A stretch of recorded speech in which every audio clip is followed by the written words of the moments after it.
क्या आपने कभी सोचा है, अगर आपके बैंक खाते में 500 रुपये कम हो तो बैंक तुरंत पेनल्टी काट लेता है, लेकिन अगर बैंक की सर्विस ख़राब हो जाए तो क्या बैंक आपको पेनल्टी देता है?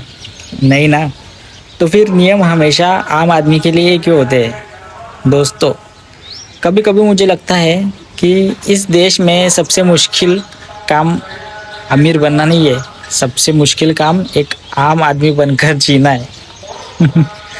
हम सुबह उठते हैं, काम पर जाते हैं, पूरा महीना मेहनत करते हैं और फिर हर जगह कोई ना कोई चार्ज, फी, रूल हमारा इंतज़ार कर रहा होता है।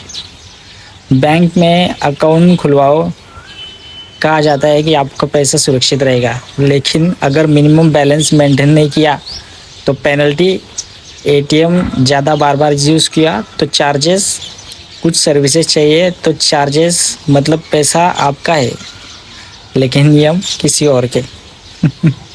ये तो गलत बात है यार दोस्तों।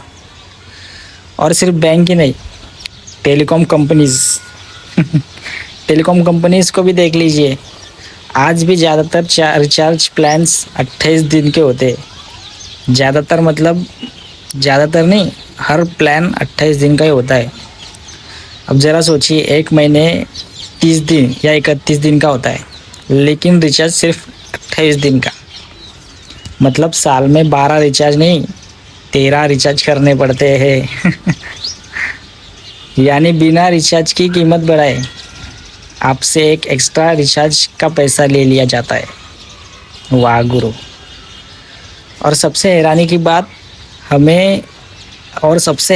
हमने इसे इतना नॉर्मल मान लिया कि अब इस पर सवाल भी नहीं करते। कोई नहीं कर सकता। फिर आता है डाटा का खेल। मान लीजिए आपने रोज़ 2 GB डाटा वाला प्लान लिया। किसी दिन आपने सिर्फ 500 MB इस्तेमाल किया, बाकी का डाटा कहाँ गया? अगले दिन क्यों नहीं मिलता? जो बचा हुआ डाटा है वो हमें अगले दिन क्यों नहीं मिलता? आपने उसके पैसे पूरे दिए थे, फिर वो डाटा कैरी फॉरवर्ड क्यों नहीं किया होता?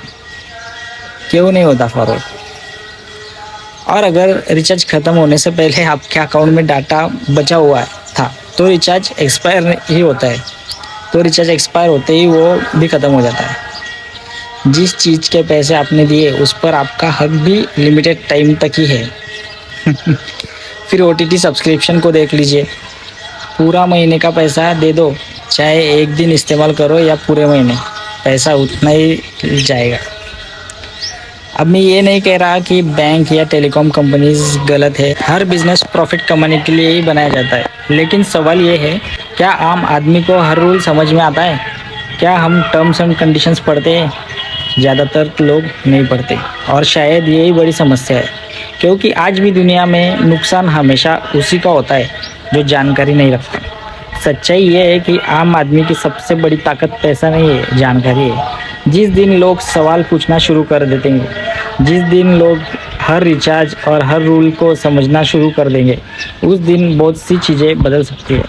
इसलिए अगली बार जब कोई रिचार्ज प्लान लो या कोई बैंकिंग सर्विस यूज़ करो तो सिर्फ पैसे मत देखो, उसके पीछे छिपे नियम भी पढ़ो, क्योंकि कई बार हमारा पैसा नहीं, हमारी अनजानियाँ सबसे ज़्यादा महंगी पड़ती है।